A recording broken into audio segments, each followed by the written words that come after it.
What's up? What's going on? I'm Brandy Brunson, Brandy the Bull, Brandy the Boss, Brandy the Breed. And I'm Shahida Tinsley Cobbs, the original ambassador of the parachute pants, circa 1996. Why? I changed lives. What is your whole thing? It's got to stop. It got to stop at this because point. I remember it very, very clear. Nobody was wearing them.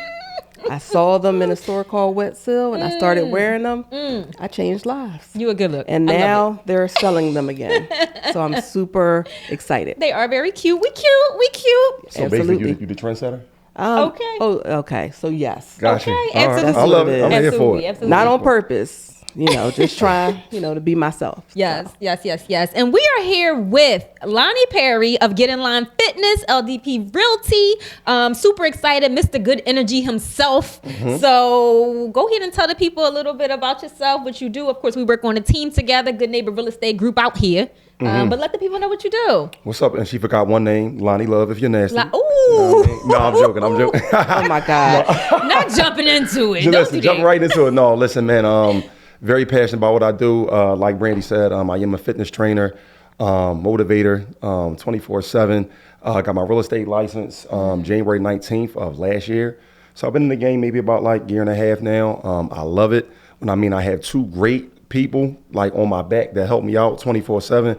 Man, I don't know where I would be without these two. So, I'm just happy to be here with y'all on y'all podcast. Y'all doing big shit out here in the city. Oh, somebody be explicit. Come on. I'm We here got to for put it. explicit on this one. I'm here for it. My fault. We're going to put the explicit sticker on it. Okay, let's We go. gonna cuss. Let's go. But no, I'm just, like I said, I'm just definitely thrilled to be here, man. And, hey, man, it's popping. Yeah. Thank you for coming. Absolutely. Brandy. Darn it. What? I am confused. How am I doing it? All right, so we're going to go into our next topic. So our first topic is doing what you want versus doing what you have to do. As far as, your profession versus what your passion is. Right. So, Brandy, tell us a little bit about your passion versus, the stuff that you have to do. Yeah. So, I knew I had an imagination when I was younger. Like I was the kid who was sitting there for whatever reason, all the games that I could play, I was processing paperwork and typing. Like, you know what I mean? I had a fake typewriter and all of these things. So I knew I wanted to be in some kind of professional space, some kind of boss category. I just didn't know what it was at the time. So I always envisioned myself being in a space of entrepreneurship. When I got older, I knew that I liked my time. I knew I didn't like the constraints of having to wake up this time and go to school and do this and do that. I just wanted to be free. I wanted to have some time to do what I wanted to do. So entrepreneurship has served me well. I found my place and, I'm passionate about it too. So, but all right, so we're in real estate, right? Is it your passion though? You know what? Helping people is my passion. So I think that I could do that in a lot of different capacities. I won't say that real estate is always going to be that avenue. But for now, it's where I'm at and I'm going to serve in that space. But it's absolutely about the people and being helpful more than it is about the profession itself, honestly. Okay. Yeah. And so, Lonnie, just tell the people a little bit about, everything you got going on, because I know you have some purpose, you have some passions, and then you got some shit you got to do. So tell us a little bit about what your setup is. Oh, for sure, man. I'm definitely a man of many hats. From 7:15 to 4:45 p.m., I'm at Children's Hospital. I have a boot camp class that I teach every Tuesday and Thursday right at Clark Park in Southwest Philadelphia. And I'm also, like I said, I'm a realtor now too, so I have to pencil out time for that. And, a lot of people want to know, just where do I find the time? Where do I find the energy at? I don't really have a ton of downtime to myself. But the time that I do get, I really make sure I really emphasize self-care, which I really feel like is key. You can't run any type of business or, make people happy if you're not happy with your own self and whatever it is that you got going on. So with all those three things that I have going on, man, I felt like the self-care part was super important for me. What's that? What you do for self-care? You know what? I do a lot of meditation. Meditation is one of my things. Prayer is one of my things as well. I pencil out at least 20 minutes a day for prayer, usually 10 minutes in the morning, and another 10 at night as well too. And then it's also important for me to do some exercising as well. So between meditation, prayer, and also exercising. That's like one of my 3 things for self-care. But if you had to do one of the 3 things that you have to do, like what you would say your passion, like you get up every day, it's not hard for you to get up and do, what would that be? I would say fitness. Fitness is definitely the passion for me. I feel like real estate is not there just yet because it's still kind of new for me. But I feel like at some point it will. But right now, the fitness is something I could like do in my sleep. I mean, you know, I love helping people out. I love getting people results. I love making people happy. You know, when people are finished with the class and you know, they're smiling about, yo, man, you know, the way you made me feel before the class and after is just a vibe. So I feel like the exercise part is like my passion. I'm never happy after your class. Don't do that. Don't do that. That's because she complains, y'all, and I got to get her together. All right. No, I send you a pre-approved list of exercises that I like, and you don't never implement them. So the reason is because it's a group exercise class, and you know you have to appease everybody instead of thinking appeasing one about person, everybody. right, Brandy? Right. Or It you ain't think about about everybody. Yeah. Oh, okay. So that means I can ask the people like afterwards, well, how did you guys enjoy Shahida's class? 'Cause it would be your class. It would be her class at that point. No. I'm not making the exercises up. Okay. I'm just giving you a suggestion of exercises that I don't hate. So I feel like as the instructor, you should do that. All right. So you know what? So my class is upcoming Saturday. Would you like to provide us with the exercises? I will. All right. Listen, you guys heard this, right? What's today's date? The 13th? Okay. No. First of all, I I'm here sent for you the last time we worked out. I sent you a approved list, and we didn't do any of it. This is true, you know, because I had some thinking to do, and I'm like, well, you know, is it Shahida's class or is it mine? You know, but you know, though, we gonna let you have your way. She's gonna have her way on Saturday. Okay. No, Let's go. Here's the thing: nobody has to know is my approved list. All you have to do is do it, It's and I'm too not. late. I I'm think not it's gonna too say late for all nothing. that. You think it's too late, It's Rand? too late. I think they're gonna know. It's gonna be like, They gonna line know up. We're not it's- used to these exercises, my yeah. man. When did you ever have us doing this? No. Oh my God, no. See, all right. Saturday. Let's try it. All right, so Saturday, we gonna try Saturday. What time? 10 o'clock. No, because Brandy has her event at 11 o'clock. Okay, cool. Well, then we gonna make it 8. In the morning? Yeah, I mean, Okay. and it's like the rest of your day will be energized because you go from We can do this exercise all straight day. to brain Like I be joint. one- We to can go do to this sleep. all day with them. So yeah. Seriously. Yeah, this is what we get into, y'all. We're All sorry, day you long. know, little bro, big sis stuff. You know. You're But bigger go- than I am. Okay, so little big sis, my fault. Big little Absolutely. sis. Well, if I had to think about what my passion is, I would say I'm probably not doing my passion. I wanted to be an author and a writer for the longest since I was a very little girl. And I let a counselor in high school kind of like crush my dreams, pretty much told me I wouldn't make any money doing it. And so she was like, you should be a lawyer. So that's the path I took until I decided to have children. And so like I said, I've said before in the other episodes, I have a couple books, couple children's books and a couple novels that I'm definitely going to push. That will be my passion. Real estate, I thought for a long time was my passion because I do like helping people and giving them adequate information.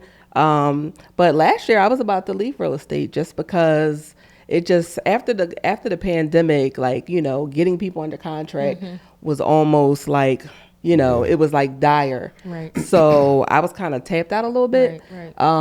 But like I said, once I joined the team, then it kind of reignited my passion for real estate. But I do have to say that, you know, a lot of people throwing dirt on real estate, investing and all that. And sometimes I look at it like, I don't even want to be associated with it. Like, I don't want to be put in a box with a lot of people out here giving bad information.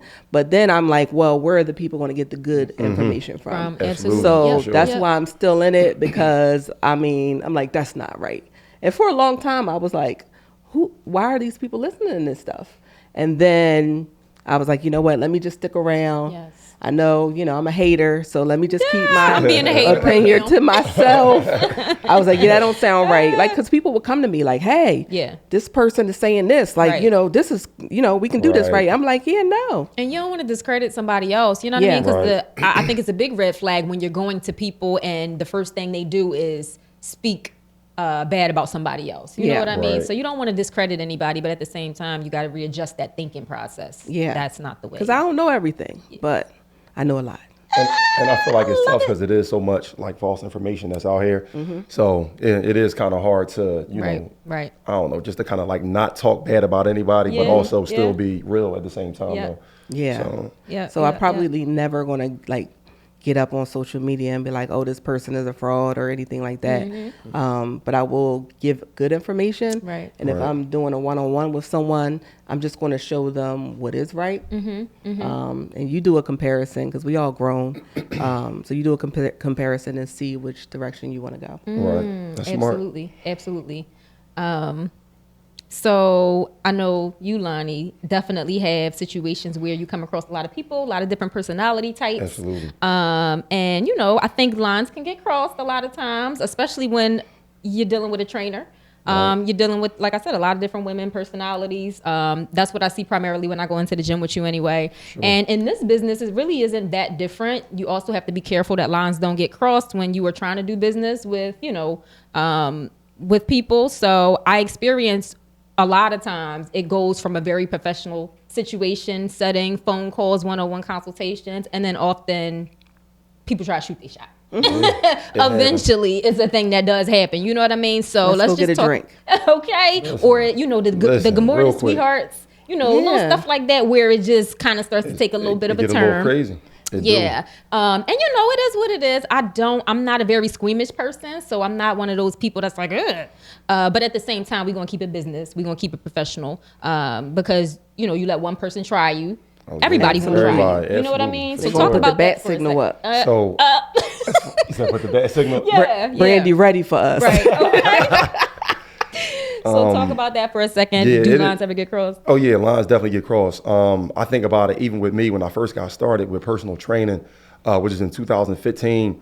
It was tough, and I think it was more so tough, not even just for the people, but it was even tough for myself. Because you know, you are coming across different women of, you know, all shapes, all sizes, all beautiful, all everything. So you know, it can go from, you know, working out to trying to know somebody on a personal level. And I felt as though, you know, some people that I was coming across, they really didn't want to work out. You know, they didn't really want to exercise. Their whole goal was just to maybe get in front of me, have a conversation with me, they was getting and at maybe you. just kind of like push the weights back and forth, but be talking the whole time. So, and that's when you know, you do have to be professional as a business professional and, you know, just keep it for what it is, you know the reason why you're there, which is to help the person, but then kind of like wean it out too if you see that they're not really trying to exercise. Right. But it is a challenge, you know, even still to this day, you know, something, you know, I still kind of deal with. But like I said, I've been in the business for a long time now. So, you know, you kind of just know what it's hitting for now. You can kind of filter everything out now. Right. Yeah, they came there with a big old sweatshirt and sweatpants, and then next thing you know, they got on a cat suit. They got on the short shorts, the little tights that look like thongs. Yo, the joints that go right up the butt. Yeah. Right. Yeah. They're like, I need to be stretched out. I don't want to work out. Just put me on the mat, face down. We're not doing this with y'all. We're not doing this with y'all today. I can't make it out the house. Can you come to my apartment for a private session?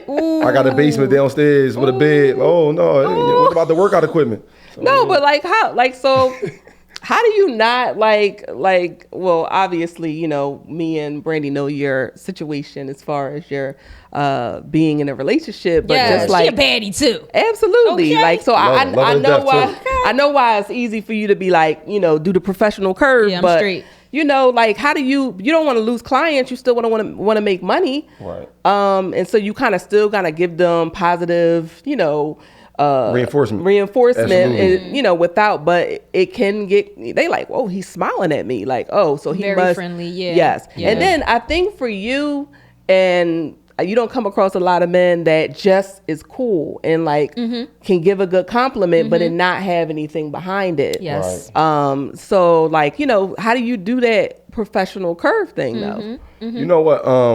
Like I said, it's something that I had to learn over the years. It didn't just really like come like off the back.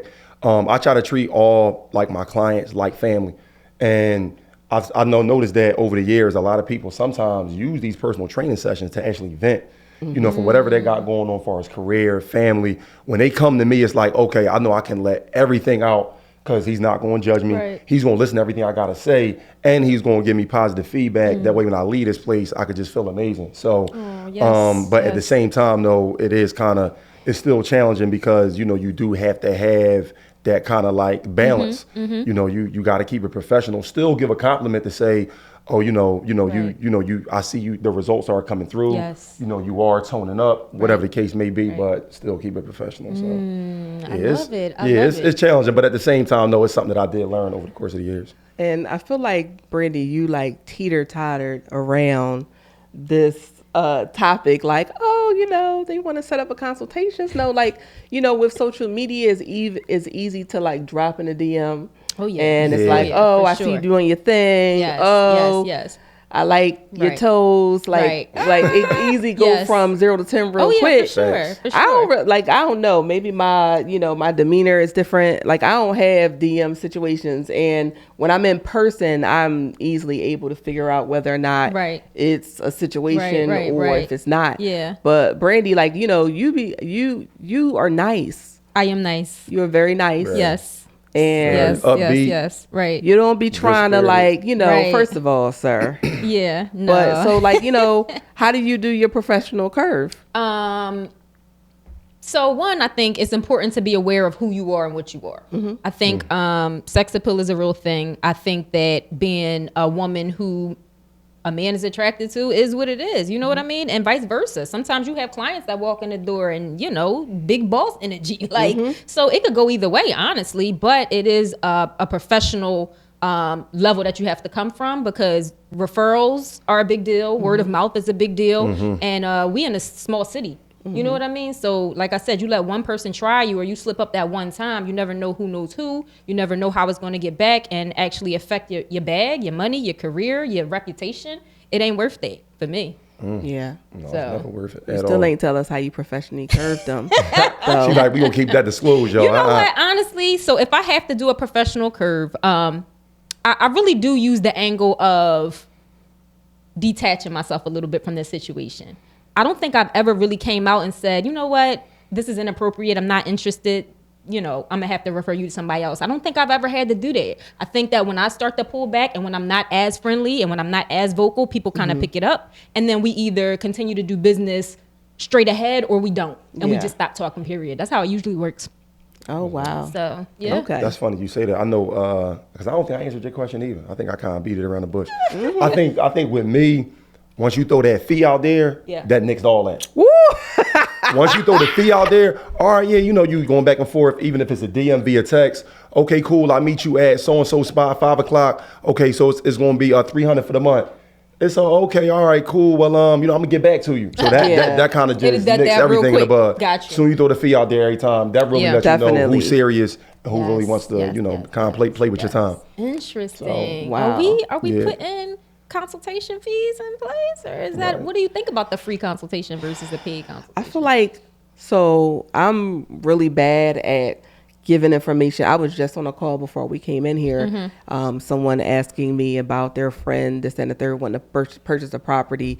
And I was like giving them the rundown. And I always have to stop myself, like, hey, you know, let me give you a couple things, and then, you know, if he wants to set something up, Right. we can set something up. So that's what I said afterwards. Right. I was like, okay, well, you could do this, but then, you know, once you get to this point, you know, then we can set up a consultation. Now, am I charging for consultations?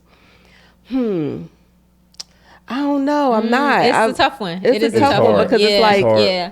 like everybody don't have the money to just sit down and talk to you. Right. But I do know that people will sit down and talk to you and then go use someone absolutely. else. Oh, Absolutely. that happens all the time. And like Yeah. Lonnie said, it really does, I think, weed out people who not serious. You know, Yeah. if they've invested even something small, it could be a $5 consultation. If they Absolutely. made that dollar investment, they usually are They gonna more lock willing in. to get straight to the point. Yeah, yeah. So. Yeah, I don't know. I'm thinking about doing it because I feel like, I do have some information to give. Yep. And I do, talk to people, and I said it's happened to me many times. I'll, talk to them, give them the whole rundown, Yes, couple, 3 or 4 yes. conversations, and then next thing I know, they're like, "Oh, I'm clear to close," and I'm like, Yep. "Well, what Yeah. happened?" But you know what I find? No loyalty. I find like especially when people know you, they don't want you to know their finances. Business. Oh, Yes. yeah. So Yes. they might get all the information for Yep. you and then go use Joe Smo because, if they, perceiving themselves or putting themselves yeah. up one true. way Different to type of you image. and to everyone that That's you true. know, but, That's they got a credit score of 520. Yes. They Yes, need yes. grant money. They Yep. need sales assists. Right. They need you to waive your fee. They need Absolutely. help with furniture, all that stuff. But they look a certain way, Yes. in front of people. They might go with someone else just Yep. because they don't want They don't you to wanna be know your judged. business. Yeah, they don't want to be judged. So that's get that. definitely a thing. Absolutely. Absolutely. And I don't know. I don't know how we get around that because it's nothing that I can do about that. Like I'm not a judgmental person. I do a lot of like I'll just be like, okay. And your face, that's your face expressions. Yeah. Uh-huh. But I'm not going to put your business Absolutely out there not. like that. Absolutely, Absolutely not. not. No, yeah. I'm You're not definitely not that telling type. it. Right. You're not a what? I'm not telling you your credit score or nothing like yes, that. Yes. And I try to stay out of the financials, really. Like, Yep, me too. I want to know that you have money to close, or I'm going to give you the information that you need this. Right. And if you're banking on grants that, it's a chance that you might not get them. Yes. So you still need to have some reserves. Yep. So, but I'm not really trying to get into your business like Right, that. absolutely. But Yeah, you do yeah, run yeah. into that. Big mentorship energy. Let's go, Shahida, the Yeah. mentor. Listen, so Wait, make sure you who got a that. mentor? Make Let's sure get you got it. that link in your Let's bio. get it. Make sure you got Put the that link in mentor the- link. okay. So listen, you First of my all- mentor. Don't act like I'm not your mentee. I know You're you not gonna are. do that. We can let the people know. Let's talk about it. Officially, definitely. Right? You know what I mean? So it is what it is. I appreciate you. So, Absolutely. I'm on your phone a lot Yeah, definitely. about what I like for you to do, and what I expect of you. No, for sure. But yeah, no, I mean, I enjoy our banter, our mentee, mentor, Yes. whatever you want to call it. It just Yeah. kind of naturally flowed that way. For sure. I felt like we had things in common, and I'm like, yo, do this with me. And you just Right. be like, oh, for sure. All right, I'm Yeah, there. I'm there. in. Yeah. So Listen, it's say just no like, more. always. it kind of naturally went that way. So, but like, to get on the topic of mentorship, Right. Brandy, do you have mentor or do you believe in mentorship? I absolutely believe in mentorship. I think it looks different based off of who you're dealing with, but I found people in the real estate industry immediately that I felt like matched what I wanted to be. I liked their style. I liked, their charisma. I liked their marketing or whatever. And even though they may not have been my mentor per se, it was people that I took notes from and studied from. And of course, Anthony Lee has been somebody who's always been available, took calls. Even when we weren't working together, I definitely leaned on him because he has more expertise and more knowledge. And now I have mentorship. You, like I said, Anthony, I think we always come across people we could take notes from. So. Yeah, but there's a thing like people actually pay for mentorship. Yes. But that's not new.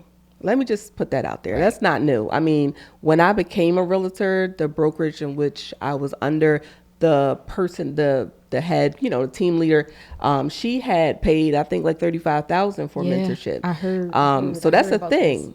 And I mean, I believe in it if the person has the resume Yes. to, prove that not only that they've been able to be successful, but they've been able to be successful over a certain amount of time. Right. And in my opinion, that has to be like 20 years. Right. Because having different mentorships or different educational trainings isn't new. And I've gone through sales trainings, but a lot of the times that these people have these trainings, they've been doing things for like 20 years.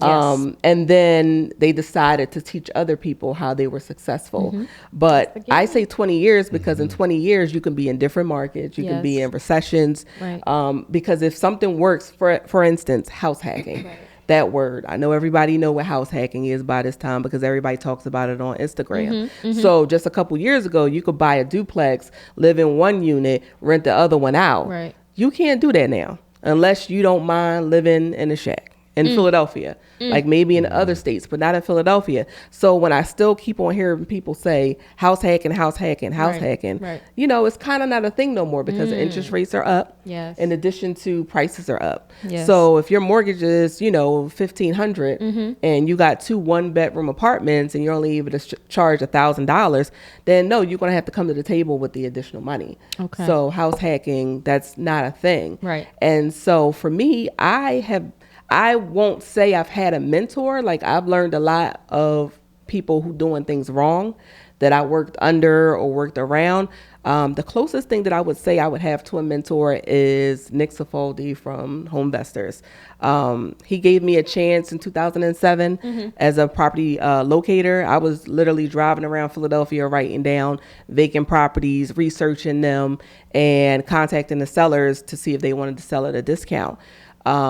And, you know, after 6 months, he was like, you know, you're really good with the sellers over the phone. Would you like to go through training to become a buyer? And I was like, yeah, I'll do it. So he flew me out to Dallas. I didn't have to pay for it.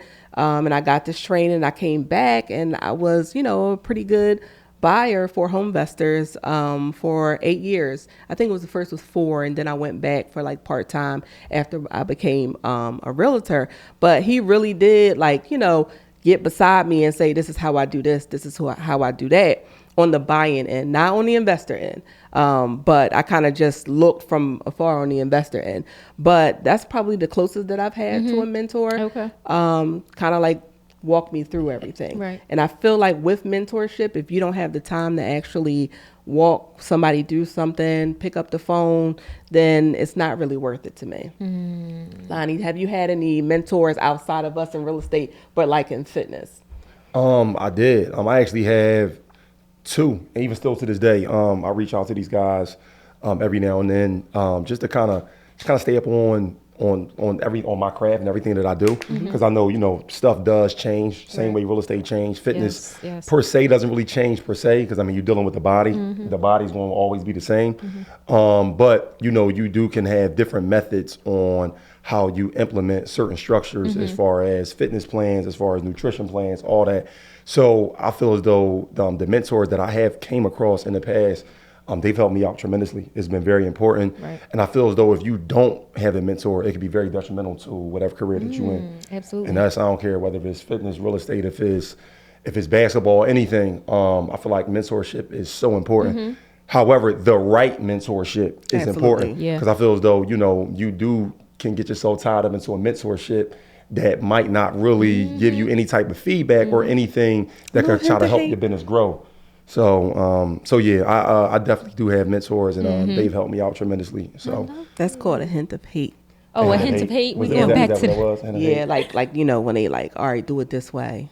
All right, do this, but not giving you all the not information. giving you everything, yeah. And you know what? There's a lot of that out there too. Yeah. Especially when you see that 24/7 on social media. Right. That's why I be telling people, man, some of the stuff we see is a facade. You know, you gotta be careful. Right. Gotta I'm be glad careful. you said that. Yeah. And going back to your point, Shahida, where you talked about house hacking and teaching the same tactics from, you know, 10 years ago that may not work anymore in this market. When does it go from mentorship or, you know, education to actually scamming? Yeah. Like we just using the same old tactics and the same old playbook to things that don't apply anymore and having people pay for it. So talk about that.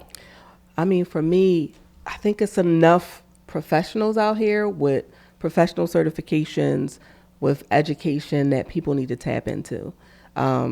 Definitely do your own research. We can only hold individuals accountable, but for so long. Right. And for me, the only thing that I'm a little confused about is whether the game is to scam in the beginning.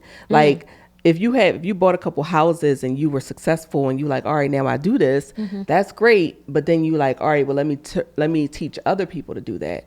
And I was very wary of doing that. After, you know, working for Home Investors, I had people come up to me, family members, friends, you know, investors who would come up to me that I would come across and would be like, hey, you know, can you walk me through like, you know, mentorship? And I was super scared because like I said in previous episodes, I was playing with Monopoly money. This wasn't my money that I was using to purchase people's home. And I've seen good buys go bad very often. So I was scared about that. I never want no one to say, hey, she showed me the wrong way. So, even my friends, that's like my biggest, like this year alone, 2 of my friends purchased homes that were investments through me. And I was super scared and super nervous the whole entire time. Right. The whole entire time, because I don't want it to go bad and I don't want nobody losing money underneath me. Absolutely. So I don't know. I have no idea what the initial goal is for a lot of the real estate gurus, if their intent is to scam or if they just had some success and they're like, oh, but you can get a subscription service and all that, because that's big too. And you can sell information. So I don't know. So I don't want to judge and say, oh, from the beginning, these people intend to scam people. I think they just, get so many people interested and are not able to accommodate themselves for doing it. And then it gets into, all right, I'm just going to ghost everybody and not pay attention. And if they lose money, they lose money. So I think that's why network is important. And I also think that's why it's so decent to have y'all on a team with me, because I can not be aware of something. I can get a question and maybe not know exactly how that works. You may have an expertise in one thing and I can say, hey, listen, I'm not 100% sure how that works, or I may not be the best resource, but I'm going to pull in my partner, Shahida. I'm going to pull in my partner, Lonnie. Marlon got you covered, and we're still working together as a unit. So sometimes you have to just be accountable and saying, I don't know. Absolutely. Yeah. I don't know. Let me find out. Yeah. And I was big on that. I mean, that got me into trouble when I worked for people, because it's just like, they'd be like, hey, you know how to do this? No, but let me find out. Right. And then there I go, researching and figuring it out and doing it. Yes. With no extra pay. It was the opposite for me. I was acting like I knew it, but didn't know it. I'm like, yeah, what are you doing? So like, I had to I grew up a whole lot when it comes to that. Now I'm just like, yo, if I don't know, I don't know. Or let me make a phone call. I know somebody who do know. Let me point you in the right direction. So, no. And the beautiful thing about that is your confidence is on 10. Yeah. Like all the time. So even when you saying something that, you may not be confident in, or even if it's something as simple as, I don't know, let me get back to you. I'm 100% confident you're going to find out and get back to me. Yeah, absolutely. Right. Yeah, so. Yeah, I'm always big on, standing on what I believe in. Absolutely. And you're standing on my word, because I feel like that's important. Yeah. At the end of the day, that's all you really got. So it's like, if that ain't true, or if it's not adding up with everything you got to saying, then it's like, you kind of dead out here almost. Let's go. So, you dead out here now. That's that. Yeah, like for me, and I hate to keep on going back to my kids, but I'm just super scared. I'm going to do something to somebody and the karma going to fall right on my kids. I'm telling you. So I just be trying to, I be out here trying to do right. Yo, so I don't have to get right when you already right. Yeah, absolutely. Absolutely. That point is crazy. And it's crazy. I was just thinking about that. Like, yo, does karma skip generations? How does that work? Because you might have got away with it. Absolutely. You know what I mean? Right. People got kids out here just scamming people, and I'm just like, they got to go to school. We don't have Kim Kardashian money to have security and everything. Like, right. Yeah, it's different. It's not that serious. Like, I don't know if people just go in and scam. I would hate to think that people would do that, especially to your own community. Can't be. But people also sold crack, so I mean, you never know. Crack was a thing. It was definitely a thing. Yo, I'm crying. Very prevalent for sure. I'm crying. When Nino Brown dude sold crack and then gave out turkeys at Thanksgiving. Yo, Nino was out there with Pookie. He said, Pookie, just take the whole thing, Pookie. Take the whole thing. The whole thing. Y'all play too much, yo. Y'all play too much. So that I don't never put nothing past nobody, because I know crack was a thing. Like, your homies would sell crack to your mom, to your family. So that was real. That part. So definitely can't put nothing past nobody. But I want to get into the next topic. And this is close and dear to my heart, because at one point in time I moved out of Philadelphia when my kids were younger to the Springfield area for the schools, for the environment, so they can play outside, even though they still ain't play outside. But and then we ended up moving back. So just, talk a little bit about that, Brandy, like moving out of the hood. Yeah. Because you elevated, but at what expense? So, fun Brandy the Brave fact. I actually left Philadelphia County when I was young. I was in high school, and I had a real bad issue with truancy.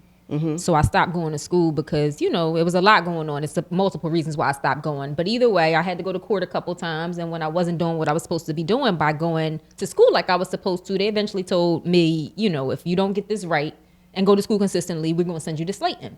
So Slayton was essentially like a boarding school at the time. I remember Slayton. So I said, well, damn, I got to go ahead and leave the district because this is not going to work for me. And I did. I ended up moving to Chester County. It just so happened I met somebody and, did the love thing and had children and stuff like that. But to this day, I do live in Chester County. So it's a different atmosphere. It's a different environment. I'm very thankful that I got to raise my kids somewhere where I don't have to worry about them being in the backyard and, the school district is better and those kind of things. But at the same time, I really do miss my folks. I miss being able to go to such and such's house, or I miss my neighbor who was across the street and kind of grew up with me, and they watch my house when I'm gone and those kind of things. And I also had situations where I feel like my kids were the minority a lot of times, and I wanted to know how that made them feel coming home and feeling like they were different from everybody else if they didn't go to school with kids that look like them. Especially playing baseball. So yes. And you know what they love to do? Which one is yours? I remember that one time, like on the what? When Isaiah was on, when he was on, it was 11U team. It was a travel team, and that's what happened. We were at a Jersey game, and they was like, "Yo, so which one is yours?" And I was like, "Third baseman." It's like third baseman with blue eyes with blonde hair. They was like, "That's mine." Yeah, you know exactly which one mine Yeah, is, it's right? obvious, Like, man. come on. You just want to start a conversation. Funny. Absolutely, Lonnie. Like, so wait, you haven't lived in Philadelphia the whole entire time? No, right? I haven't. I actually, so originally from Southwest, I think I was maybe 9 years old. We had moved. We lived in Upland, PA, which is around Chester. And then once my mom and my father had split, we had moved back down to Philadelphia with my grandfather that lived in Southwest. Grandfather had passed away, and then we moved with my grandma, who also lived in Southwest. And then from there, my stepdad and my mom had linked up, and then we had moved to Delaware. Okay. And I think that was my 10th grade year. So my 10th grade year, 2004, to I graduated 2011, I was living in Newcastle, Delaware.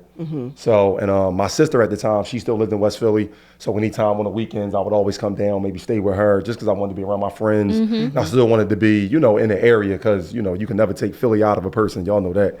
So always wanted to come down and just hang out. And then and then recently my mom had moved to Milford, Delaware, which is a little further. So, and I still go up there every now and then to visit her. But yeah, so from Philly to Chester to Delaware, back to Philly, I kind of been all throughout the tri-state. So, however, I still kept my Philly roots. Even though we did live in Delaware at the time, we still took that 45-minute trip Monday through Friday every single day for 2 years that I was at Roman Catholic High School.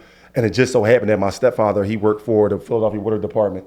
So our commute was, he would drop me off at school. He would go to work. I think that's right on like 29th and Chalmers.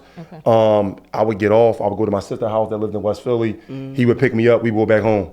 Oh, wow. That was that was an everyday thing from Monday to Friday. So, I got nothing but love for my stepdad, man. He been holding me down for a long time. Even still to this day, anytime I need something, I know I can call him, whatever the case may be. So the village, it takes a village, boy. Yeah, it do take a village, man. I will say that was definitely parts of, my life that, my father really wasn't there for me. And he definitely picked up the slack a whole lot. So I love that. And, he held it down. So it was love. We love a good step parent. Okay, let's go, stepdaddy. Step parent. Right? Man. Yeah. Us step parents been getting a hard rap since Cinderella stepmom. I feel like definitely she put a bad name out there for us. Messed it up for everybody.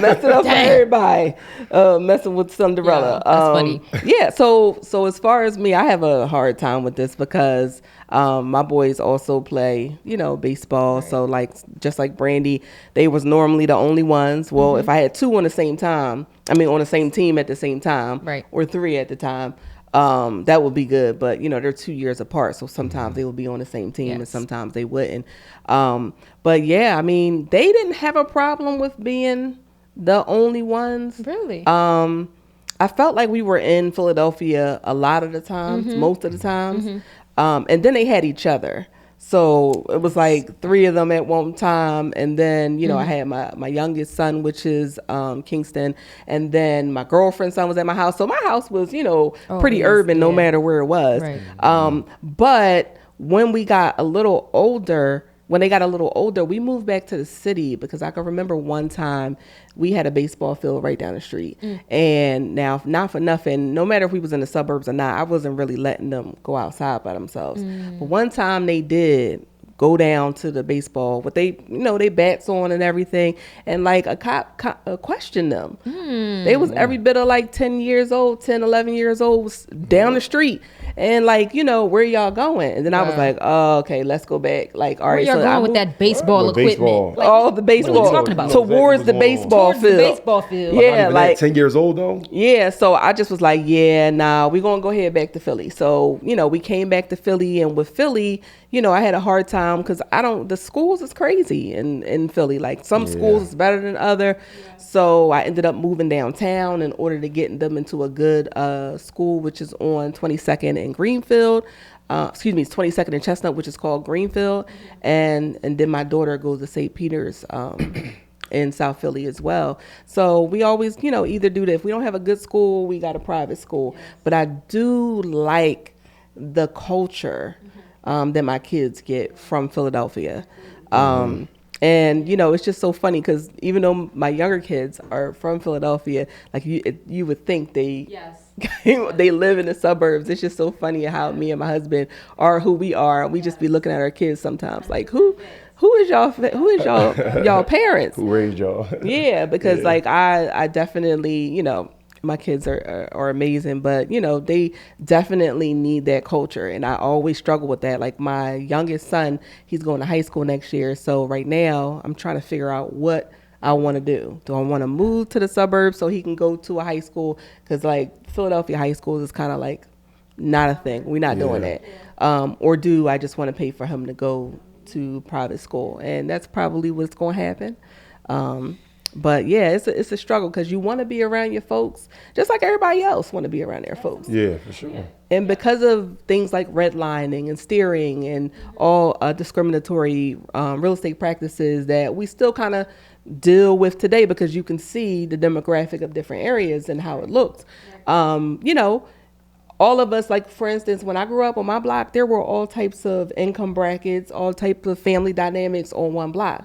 So it's not like there's a town or an area we can go to, once you elevate to go to, like, all right, about to be around my folks.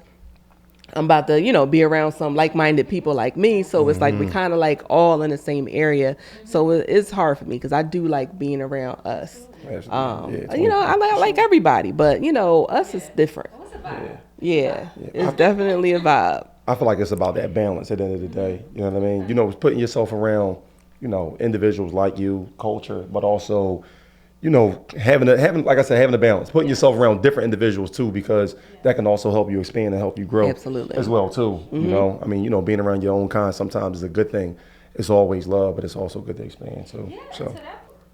So you mentioned something a moment ago about, the parents being different and seeing your children in the way that they move, how they have what seems like a little bit of a softer life. And you like, yo, where did y'all come from? You would think y'all grew up in the suburbs the entire time. So speaking of soft life, how do you feel about, having a soft life versus hustling, grinding? I think it becomes second nature when we have to do it. But are you in love with the hustle? Are you in love with the grind? Or would you prefer to have a soft life? I think I would like to have some soft weeks.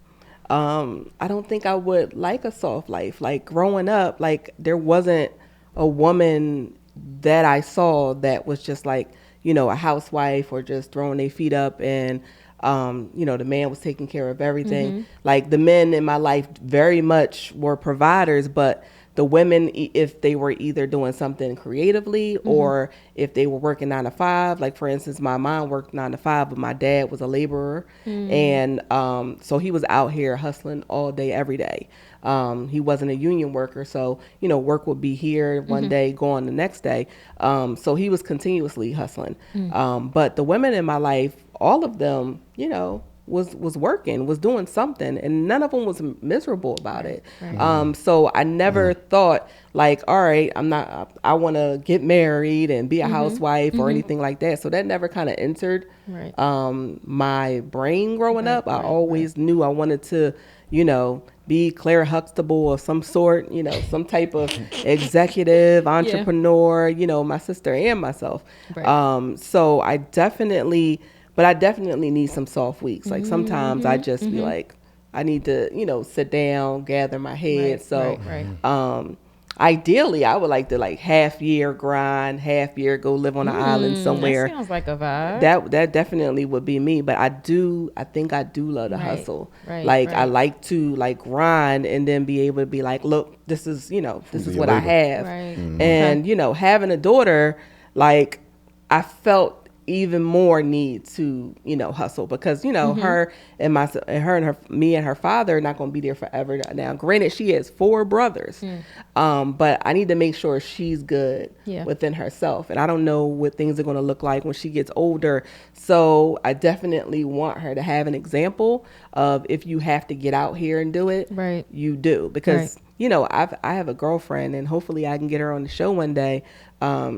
She somewhat had a soft life, always was a hustler. I remember she had a hairdresser in the back room of her mom's house. She was doing everybody hair in high school. And then, she met someone, and, they decided to have a baby. He wanted her to stay home, and she was ready. And then her baby was 3 months old, and then he passed away. So she eventually jumped into the workforce, and, still grinding today like crazy. Always getting to the money and never stop. So I definitely think that we always have to have something in our wheelhouse that we can get out here, some type of skill. But, for me, I definitely think I love the hustle. It's been a long time of hustling. Right. Okay. So, I think you definitely need to give yourself a break. Right. Put yourself in positions so where you don't have to continuously hustle. But yeah, I think I definitely love the hustle. I don't know if a soft life is something I could sit down for. I did sit down a little bit after I had the kids. And that ain't feel right. But I wanted to be with my kids. But, my pockets needed to be swole. So I definitely wasn't sitting there for the soft life. Right. Got you.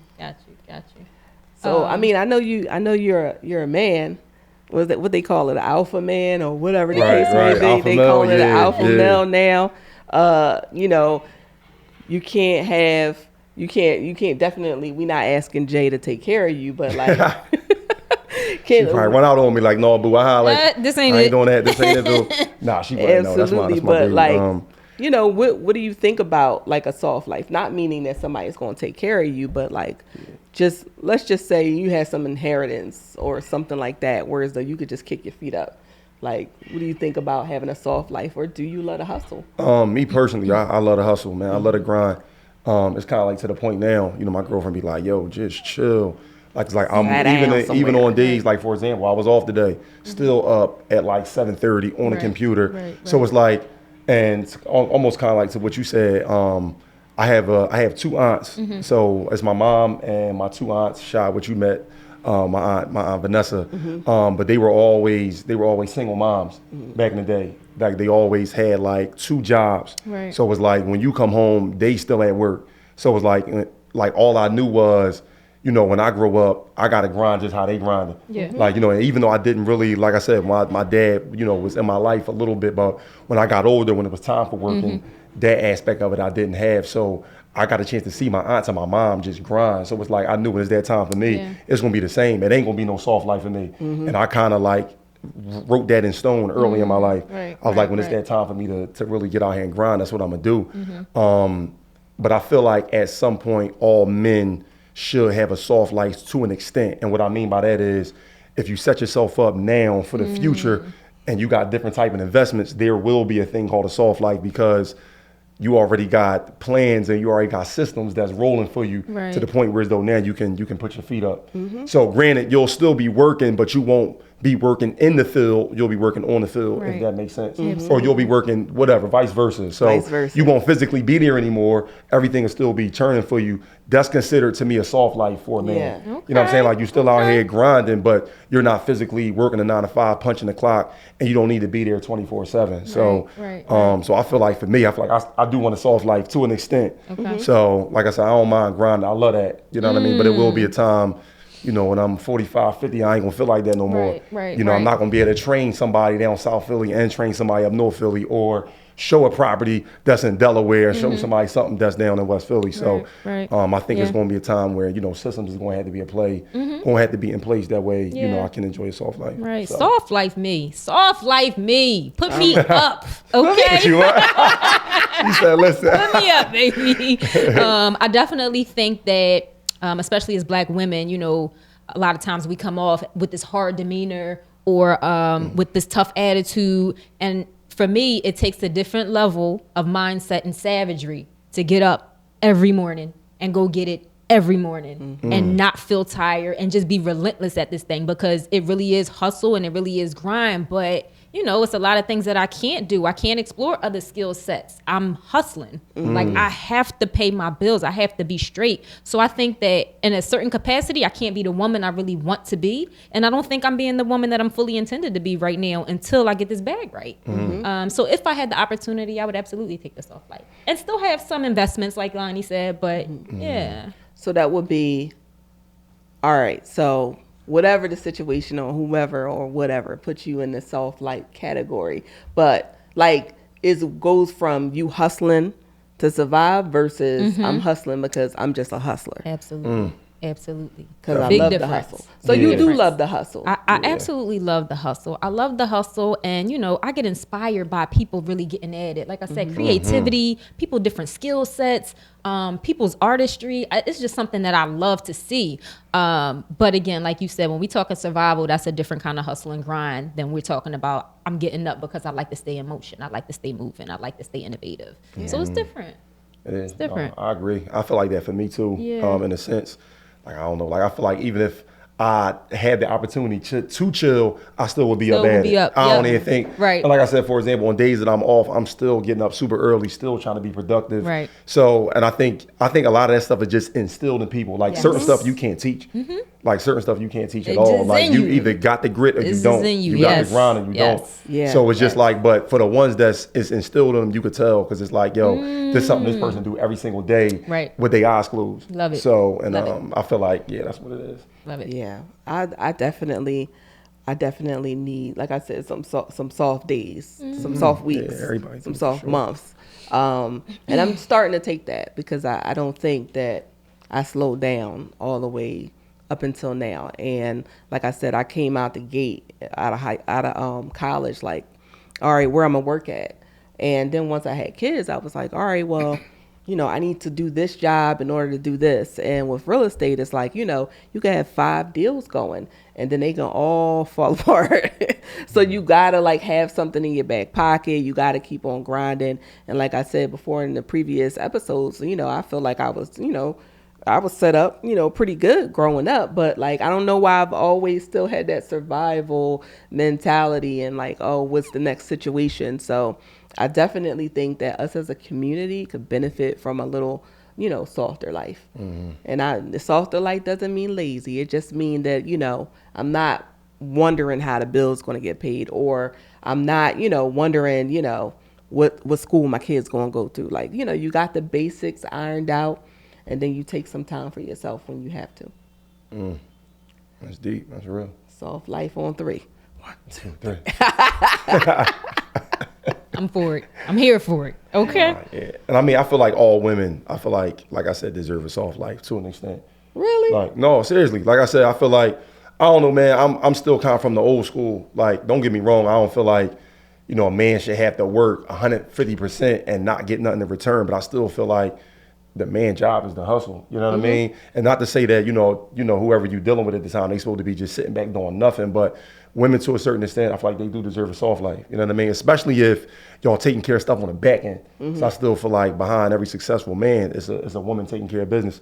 So I feel like at a certain extent, she do deserve that soft life, because she taking care of you in other areas that you might not want to put time and effort to take care of yourself. Yeah. So, yeah. Yeah, I like that for y'all. Jay, get ready for your soft life. Get ready for your soft life. You heard it here. Heard it here first. Episode 3, Business and Balance. Okay. Yeah, no, I like that. I mean, I think that all men should want to provide a certain sense of stability. Like, obviously it's a team, Yeah. but if the team is working adequately, like, everybody isn't overworked, everybody isn't, burnt out. So, I mean, it's definitely, something that we all have to take in consideration as a community, I believe. And right now the conversation is, oh, what you bring into the table, or, you're a gold digger. It's like so convoluted and just, I don't know what's going on now. It's just like, Yeah. Times have changed a lot. You got a lot of guys at home playing video games while they lady out getting busy. is that what's happening? No, that's really what's happening. Is that what people doing? Is that what they it's doing? a lot of successful black women out here taking care of it. Like, before back in the day, it was like the man, it was like the woman. Now it's kind of, it ain't neck and neck, but it's damn near there now, man. It's a lot of, don't get me wrong, it's a lot of guys out here that's handling their business, but there's also a handful that ain't out here doing a whole lot either, though. You know what I'm saying? And like, they just coming from a different foundation, I guess, maybe. But yeah, times have changed a lot, man, a whole lot. So yeah, that's crazy. I mean, I don't know how you sit down and then like, it's just, all right, have a good, like, I mean, it depends, because I know, we are dominating the educational space in college. So we're, as women, we're doing a lot. Yeah. So it might be hard. It might be hard for, a man to keep up. So I get that. But like, all right, let's talk about, where our strengths and weaknesses are to make it work, opposed to like me leaving and you playing a video game when I'm leaving to go to work. That doesn't make any sense. Man, you'd be surprised. So you got some friends, huh? No, I you see it every day though. No, I don't have no homies like that. All my homies, they get to a bag, which is a good thing. And that's why I try to surround myself with that. So please surround yourself with that. Got to. It's important. Yeah, well, I think this is episode 3. Let's go. Episode 3. That's major. Dude, we got shirts. We got cue cards. Moves, we on episode 3. They gonna have me a shirt next time, y'all. They gonna have me a shirt. All right. Yeah, they just came hot from the press. Let's go. Yeah, they all let's go. I like that. Here. I like that. We definitely gotta get some shirts. These shirts banging. I love them. Listen, I told them I wear them shirts out. Like, for real. Like, if I'm stepping out to a little situation, I'm wearing them. So we're going to be taping episode 4 very, very soon. Yeah. The individual we're going to have on is going to be a woman, our first woman guest. Yes. Nice. And she out here moving and shaking in the investor space. In addition to she work in healthcare. I'm not dropping no names right now, but she definitely out here, making her place in the real estate industry. And we're going to talk about her business and balance because she's also a mother of 5. But Lonnie, take us out with an inspirational Let's post. go, Lonnie. Yes. So as y'all know, as these two know, listen, there's no results in the comfort zone. Sometimes you got to take a step out of that to really find yourself. And when you really find yourself, hold on to that, step on that gas pedal, and never look back in that rearview mirror. Let's get it. I'm ready. I'm ready to do something. Let's get it. Come on. Okay, I don't know what I'm ready to do. I'm ready to get busy. We pressing that pedal. Let's You know go. what I mean? All right, see y'all next time.